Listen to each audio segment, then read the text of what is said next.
Hello friends, आज की कहानी है कौन होता है भूतों का शिकार। धर्म के नियम अनुसार जो लोग तिथि और पवित्रता को नहीं मानते हैं, जो ईश्वर, देवता और गुरु का अपमान करते हैं और जो पाप कर्म में ही सदा रत रहते हैं, ऐसे लोग आसानी से भूतों के चंगुल में आ जाते हैं। इसमें से कुछ लोगों को पता नहीं चल पाता है कि हम पर शासन करने वाला कोई भूत है। जिन लोगों की मानसिक शक्ति बहुत कमज़ोर होती है, उन पर ये भूत सीधे सीधे शासन कर लेते हैं। जो लोग रात्रि के कर्म और अनुष्ठान करते हैं और जो निशाचरी हैं, वह आसानी से भूतों के शिकार बन जाते हैं। हिंदू धर्म अनुसार किसी भी प्रकार का धार्मिक और मांगलिक कार्य रात्रि में नहीं किया जाता है। रात्रि के कर्म करने वाले भूत, पिशाच, राक्षस और प्रेत योनि के होते हैं। भूत तो बहुत प्रकार के होते हैं।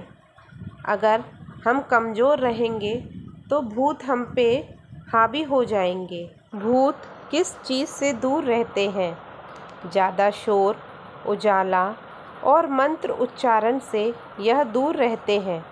इसलिए इन्हें कृष्ण पक्ष ज़्यादा पसंद है और 13, 14 तथा अमावस्या को यह मजबूत स्थिति में रहकर सक्रिय रहते हैं। भूत प्रेत प्रातः उन स्थानों में दृष्टिगत होते हैं जिन स्थानों से मृतक का अपने जीवन काल में संबंध रहता है या जो एकांत में स्थित है। बहुत दिनों से खाली पड़े घर या बंगले में भी भूतों का वास हो जाता है। भूत की क्या ताकत होती है?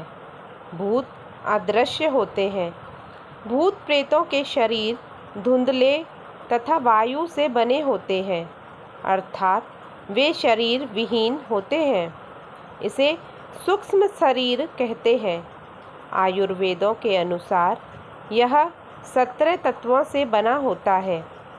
कुछ भूत अपने इस शरीर की ताकत को समझकर उनका इस्तेमाल करना चाहते हैं, तो कुछ नहीं। कुछ भूतों में स्पर्श करने की ताकत होती है तो कुछ में नहीं। जो भूत स्पर्श करने की ताकत रखता है, वह बड़े से बड़े पेड़ों को भी उखाड़कर पेड़ फेंक सकता है। ऐसे भूत यदि बुरे हैं तो खतरनाक होते हैं। यह किसी भी देहधारी व्यक्ति को अपने होने का एहसास करा देते हैं। इस तरह के भूतों की मानसिक शक्ति इतनी बलशाली होती है कि यह किसी भी व्यक्ति का दिमाग पढ़ कर उससे अच्छा या बुरा कार्य करा सकते हैं। यह भी कि यह किसी भी व्यक्ति के शरीर में इस्तेमाल करना भी जानते हैं। ठोसपन न होने के कारण ही भूत को यदि गोली, तलवार, लाठी आदि मारी जाए तो उस पर उसका कोई प्रभाव नहीं होता। भूत में सुख दुख अनुभव करने की क्षमता अवश्य होती है, क्योंकि उनके बाह्यकरण में वायु तथा आकाश और अंतःकरण में मन, बुद्धि और चित्त संज्ञा शून्य होती है। इसलिए वह केवल सुख दुख का ही अनुभव कर सकते हैं। अब जानते हैं भूतों से बचने का उपाय। हिंदू धर्म में भूतों से बचने के अनेकों उपाय बताए गए हैं।